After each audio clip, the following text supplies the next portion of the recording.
Hello, नमस्कार, सुप्रभात। कैसे हैं आप सब? आई होप आप सब अच्छे होंगे और मन लगाकर पढ़ाई कर रहे होंगे। और आज की क्लास में हम आज के सारे करंट अफेयर्स पर चर्चा करेंगे। क्लास की शुरुआत करते हैं एक सकारात्मक स्टोरी से। वो है महाभारत की स्टोरी।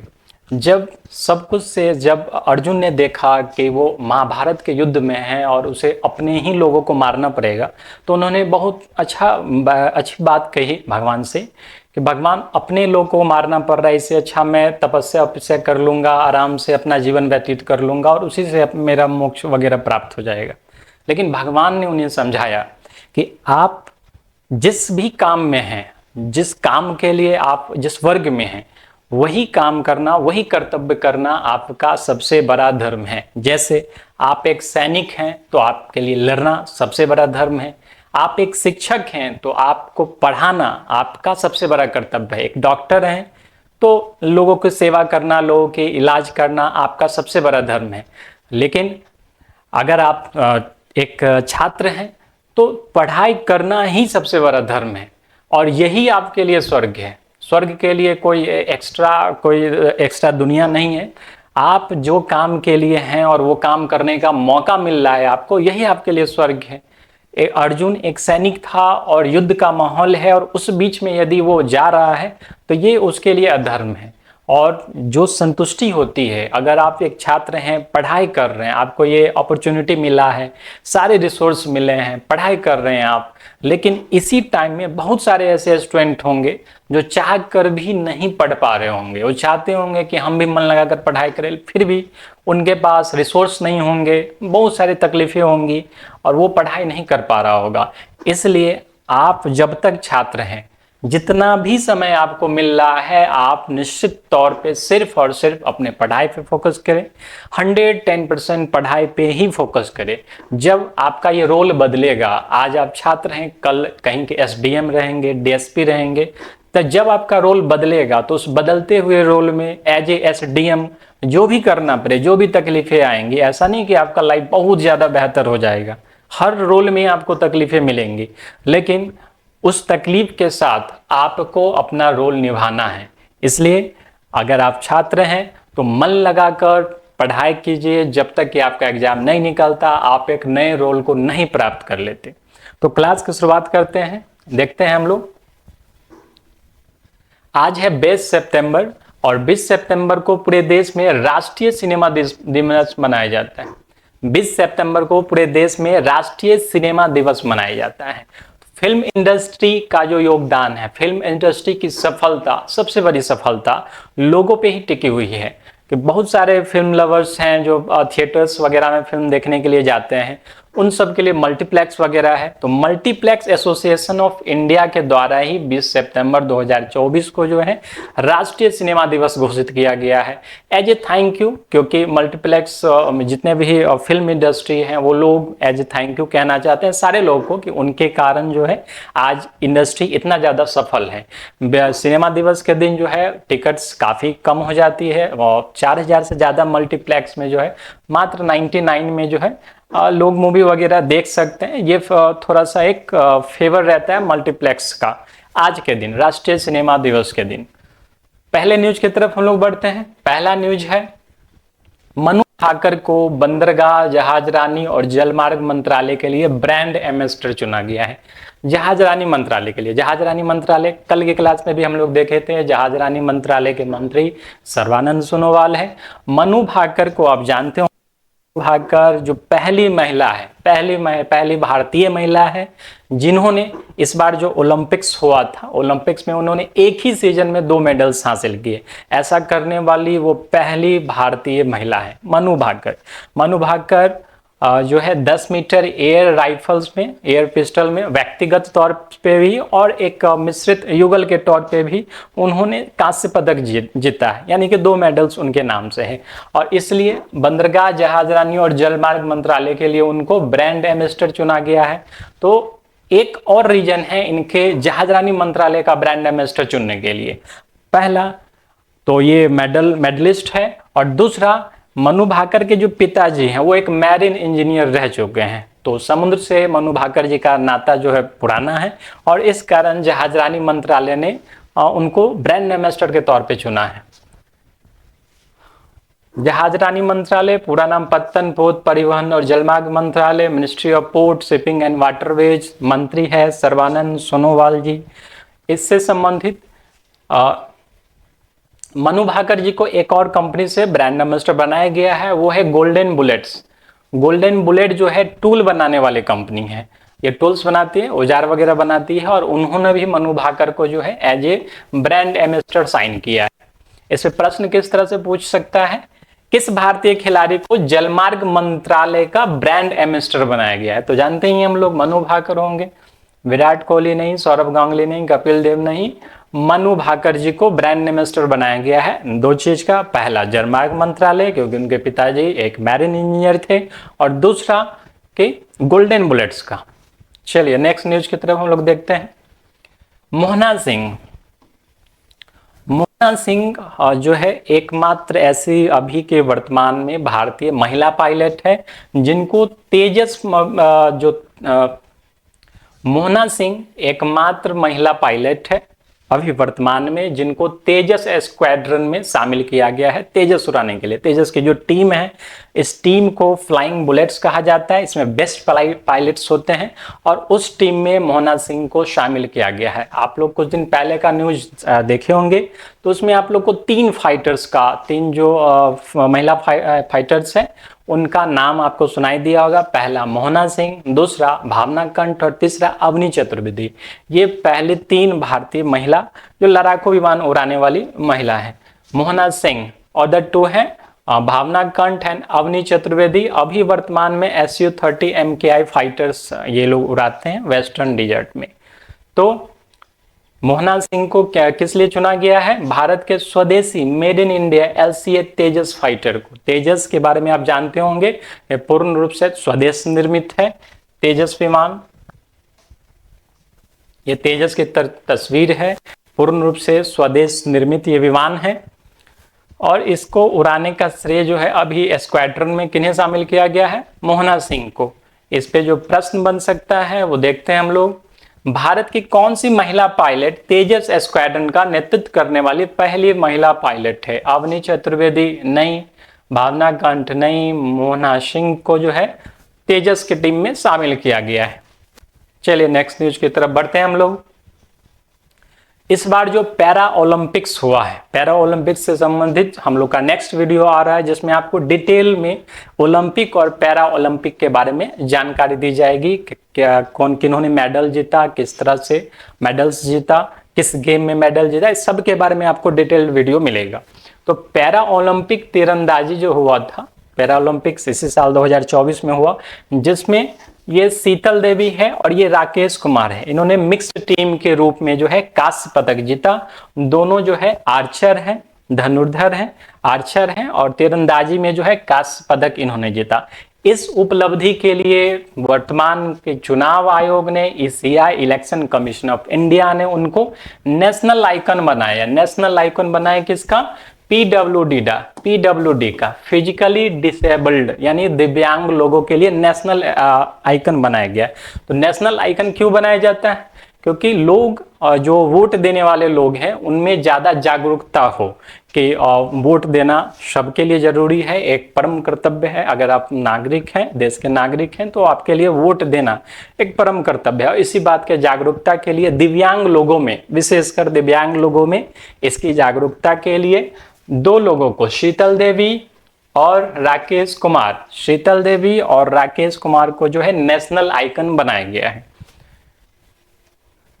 चुनाव आयोग की अगर हम बात करें तो राजीव कुमार जो हैं अभी चुनाव आयुक्त हैं। चुनाव से संबंधित अगर पॉलिटिकल पॉइंट ऑफ व्यू से थोड़ी सी बात करें तो 15वां जो ये लिस्ट है, इसमें जो है 15वां जो कैटेगरी है, इसमें चुनाव के बारे में सारा जिक्र दिया गया है। आर्टिकल 324 से लेकर के 329 तक चुनाव के बारे में सारी जानकारी दी गई है कि किस तरह से चुनाव होना है, क्या है। 324 में चुनाव आयोग के बारे में सारी जानकारी दी गई है, इनके पावर्स के बारे में, इनकी नियुक्ति के बारे में। कहीं पे भी काफी सारे सवाल ऐसे होते हैं एग्जाम में कि आपके बारे में, नियुक्ति के बारे में पूछेगा आपसे कि इसकी नियुक्ति कौन करता है, इसकी नियुक्ति कौन करता है।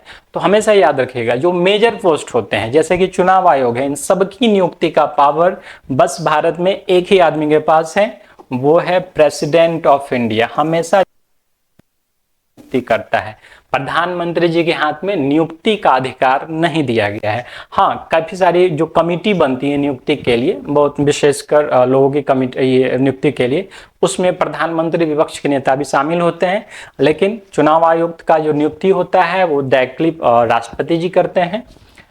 इनका जो हटाए जाना, इनको हटाने के लिए, इन किसी भी चुनाव आयुक्त को हटाने के लिए इनको उसी शर्त पे हटाया जा सकता है जैसे सुप्रीम कोर्ट के जज को हटाया जाता है, उन्हीं के हिसाब से, उन्हीं के तर्ज पे चुनाव आयुक्त को भी हटाया जाता है। तो देश में एक सफल, पारदर्शी, निष्पक्ष चुनाव करवाने का जिम्मा चुनाव आयोग का होता है। वर्तमान के चुनाव आयुक्त हैं राजीव कुमार जी, मुख्य चुनाव आयुक्त हैं, और इनके अलावा 2 एडिशनल चुनाव आयुक्त भी हैं। तो क्या प्रश्न आ सकता है इस करंट अफेयर से? चुनाव आयोग ने निम्न में से किस दिव्यांगों के लिए अपना राष्ट्रीय आइकन घोषित किया है? राकेश कुमार, शीतल देवी, ए और बी दोनों, इनमें से कोई नहीं। तो क्या हो जाएगा? राकेश कुमार भी होगा और शीतल देवी होगा। तो ऑप्शन हो जाएगा ए और बी दोनों हो जाएगा। नेक्स्ट करंट अफेयर की ओर हम लोग चलते हैं। तो काफी दिन से ये 3-4 दिनों से ये चर्चा चल रही है वन नेशन वन इलेक्शन का। तो केंद्रीय कैबिनेट ने जो है एक राष्ट्र एक चुनाव, वन नेशन वन इलेक्शन को मंजूरी दे दी है, और जो न्यूज मीडिया में आ रहे हैं उसके हिसाब से इस बार का जो शीतकालीन सत्र चलेगा संसद का, उसमें जो सरकार है, वर्तमान सरकार है, वो बिल ला सकती है वन नेशन वन इलेक्शन को लेकर के। इस समिति का गठन जो है 2 सितंबर 2023 को किया गया था, और इस समिति के अध्यक्ष बनाए गए थे रामनाथ कोविंद जी। रामनाथ कोविंद जी, आप लोग को याद होगा, अभी वर्तमान में जो राष्ट्रपति जी हैं वो है द्रौपदी मुर्मू जी, और इनसे पहले जो है रामनाथ कोविंद जी राष्ट्रपति थे। तो पूर्व राष्ट्रपति की अध्यक्षता में ये समिति बनाई गई थी, किसके लिए? एक राष्ट्र एक चुनाव के लिए। हाँ, इस बिल से संबंधित एक बहुत ही विशेष जानकारी है, वो है कि ये बिल पास कैसे होगा। अगर शीतकालीन सत्र में इस बिल को लाया जाता है तो इसको पास करने के लिए साधारण बहुमत की नहीं, विशेष बहुमत की आवश्यकता होगी। विशेष बहुमत क्या है? अगर पॉलिटिकल पॉइंट ऑफ व्यू से थोड़ा सा हम लोग देखें तो विशेष बहुमत में दोनों ही जो संसद के दोनों ही भाग है, लोकसभा, राज्यसभा, उसमें 51% के साथ साथ जितने भी बैठक जो वोट देने वाले हैं उनका 2/3 बहुमत होगा, और प्लस आधे से ज्यादा यानी कि 15 विधानसभा से भी जो है मंजूरी मिलनी चाहिए। 15 विधानसभा से भी इस बिल को पास करवाया जाएगा, तब जाके वन नेशन वन इलेक्शन का जो प्लान है गवर्नमेंट का, ये बिल होगा, वो सक्सेस होगा। तो हम लोग आशा करते हैं कि निकट भविष्य में ये बिल आए। इस बिल के आने से क्या फायदा हो सकता है? सबसे पहला जो प्रॉब्लम होता है वो है खर्च का, कि आए दिन हम लोग सुनते हैं कि कहीं ना कहीं चुनाव हो रहे हैं। आज अभी भी टाइम में जब ये क्लास चल रहे हैं तो अभी भी जानते हैं आप, जम्मू कश्मीर में इलेक्शंस हो रहे हैं, हरियाणा में इलेक्शंस हो रहे हैं। तो हमेशा कोई ना कोई, किसी ना किसी स्टेट्स में चुनाव होते हैं। तो पहला तो खर्च का ही आ जाता है कि जो इतने बड़े स्तर पे हमेशा इलेक्शन होते रहेगा तो खर्च होगा। सेकंड, सिक्योरिटी का मतलब, जैसे कोई इलेक्शन लगता है, इलेक्शन होता है तो आचार संहिता वगैरह लग जाती है। आचार संहिता में जो है, जो भी पुलिस बल होते हैं, जो भी आर्म फोर्सेस होते हैं, और भी जरूरत के हिसाब से चुनाव आयोग जो है आचार संहिता के लिए पूरे स्टेट को या देश को सिक्योर करने के लिए, निष्पक्ष चुनाव करवाने के लिए गवर्नमेंट एम्प्लॉय की सहायता लेता है।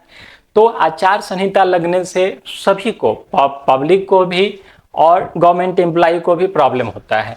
तो यदि अगर एक ही साथ चुनाव होते हैं, लोकसभा के भी और विधानसभा के भी, तो पहला तो खर्च में काफी कटौती होगी, खर्च में काफी बचत होगी, और दूसरा कि ये जो सिक्योरिटी आचार संहिता का प्रॉब्लम है कि पब्लिक जो है हमेशा झेलती रहती है कि आज ये इलेक्शन है, कल वो इलेक्शन है, इससे निजात मिल जाएगा। कम से कम पब्लिक ये समझेगी 6-7 महीना आचार संहिता लगेगा, इलेक्शन में चला जाएगा, लेकिन 5 साल तक जो है उसे एक अच्छा प्रशासनिक माहौल मिलेगा। गवर्नमेंट एम्प्लॉय भी जो है 5 साल तक इलेक्शन पे ध्यान न दे करके अपना जो व्यवस्था है, जिले की व्यवस्था, राज्य की व्यवस्था, उसको सुदृढ़ करने में अपना समय लगाएंगे।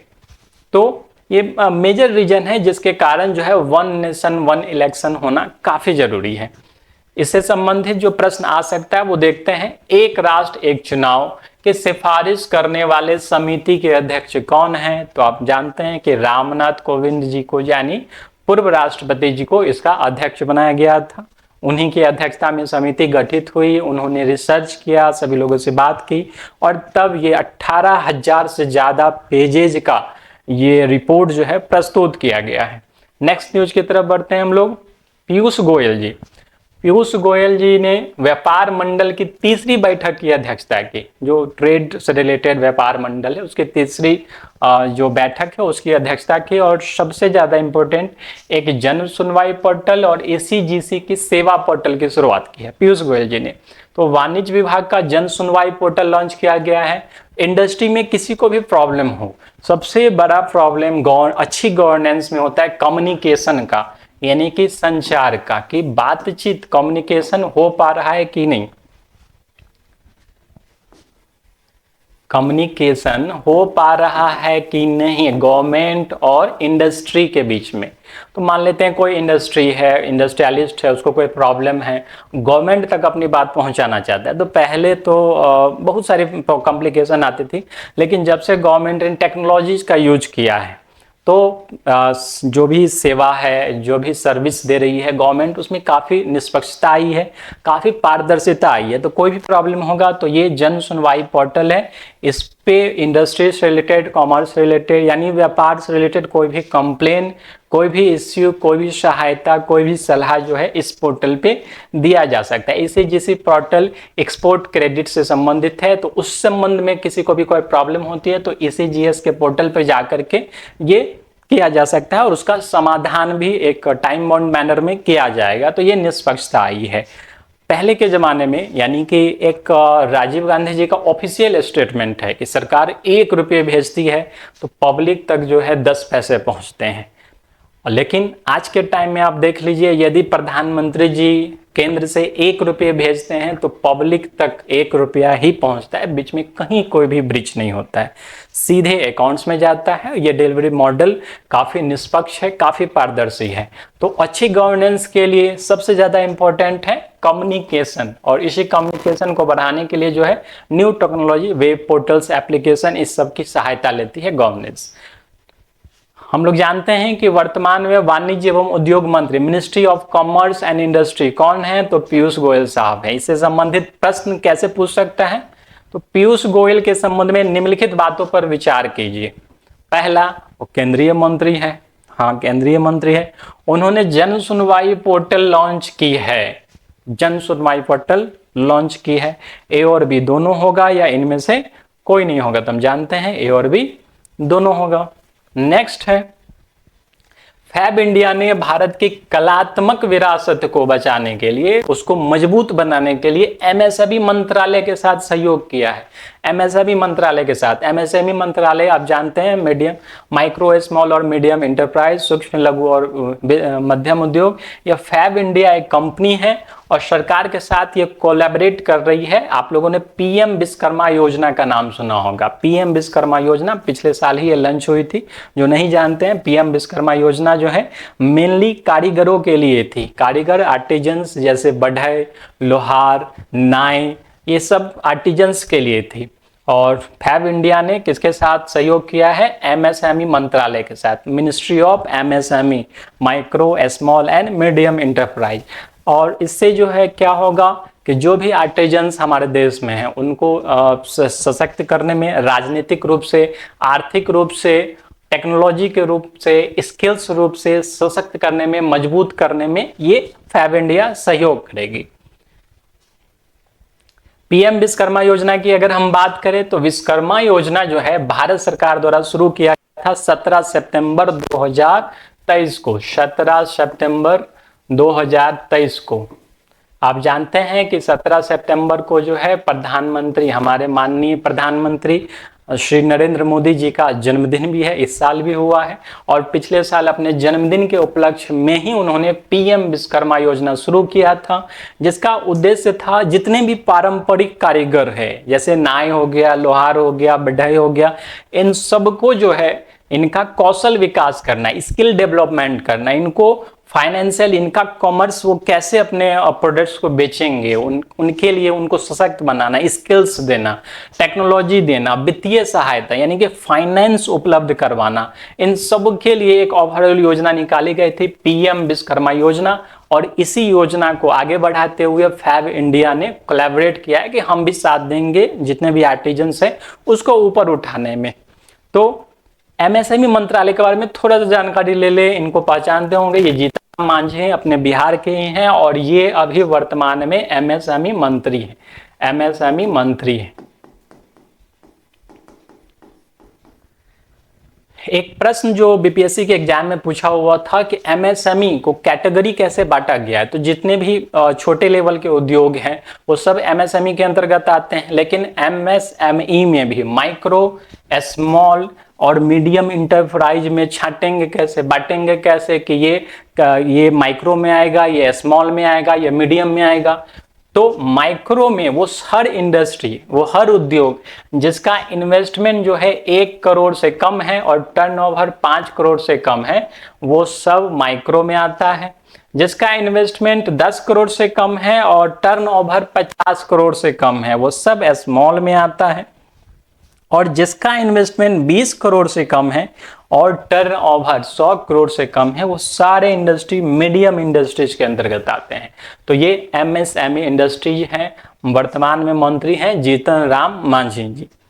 चलिए, वर्तमान में सूक्ष्म लघु और मध्यम उद्योग मंत्री कौन है, तो हम जानते हैं जीतन राम मांझी जी जो है वर्तमान में एमएसएमई मंत्री है। नेक्स्ट न्यूज की तरफ हम लोग बढ़ते हैं। जिम्बाब्वे का, जिम्बाब्वे ने सूखे के बीच अपने नागरिकों का पेट भरने के लिए 200 हाथियों को मारने का प्लान किया है, 200 हाथियों को मारने का निर्णय किया है। तो आखिर मैटर क्या है, तो जिम्बाब्वे में सूखा पड़ा है, ड्रॉट पड़ा है, जिसके कारण वहाँ जो नेचुरल रिसोर्स है यानी खाने पीने का सामान है और भी बहुत सारे चीजें हैं जिसकी कमी हो चुकी है। और हाथियों की जनसंख्या जितना वहाँ के जंगल्स में होना चाहिए उससे डबल हो चुकी है। तो अब हाथियों को तो भोजन चाहिए, भोजन के लिए वो जो भी फॉरेस्ट है उसके रिसोर्स को यूज करेगा और नहीं मिलने पर वो वहाँ के नागरिक के इलाके में प्रवेश करेगा, जिससे कि ह्यूमन वगैरह और ह्यूमन और एलिफेंट में जो है कॉन्फ्लिक्ट बढ़ेगा। इससे एलिफेंट्स भी प्रभावित होंगे, नागरिक भी प्रभावित होंगे। तो तकरीबन 200 हाथियों को जो है ये मारने वाला है जिम्बाब्वे। इससे पहले नामीबिया ने भी कुछ ऐसा ही किया था अपने लोगों की सुरक्षा के लिए, उनके भोजन वगैरह के लिए जो है, और नामीबिया ने भी अपने हाथियों को मारा था। तो ठीक उसी तर्ज पे जो है, उसी रास्ते पे जिम्बाब्वे भी जो है अपने हाथियों को मारने वाला है। जिम्बाब्वे की स्थिति अगर हम देखें तो ये अफ्रीका है, अफ्रीका में ये जो है जिम्बाब्वे का एरिया है। तो आप जानते हैं कि इक्वेटर से नज़दीक होने के कारण जंगली एरिया, वर्षा, ये सब कुछ जो है काफ़ी ज़्यादा है यहाँ पे। तो नेचुरल दृष्टिकोण से भी जिम्बाब्वे एक महत्वपूर्ण क्षेत्र है और जंगल वगैरह से भी काफ़ी परिपूर्ण है। तो इस इलाके में हाथियों को मारने वाला है ये। कैपिटल इसका हरारे है जिम्बाब्वे का, और करेंसी यूएस डॉलर में है, यूएस डॉलर चलता है। प्रेसिडेंट इमर्सन मैनंगग्वा है, ठीक है। तो ये साउथ अफ्रीका है। तो आज जो है आज इतने ही करंट अफेयर्स हैं। कल नेक्स्ट क्लास में हम लोग फिर से कल के करंट अफेयर के साथ मिलेंगे। तब तक के लिए धन्यवाद।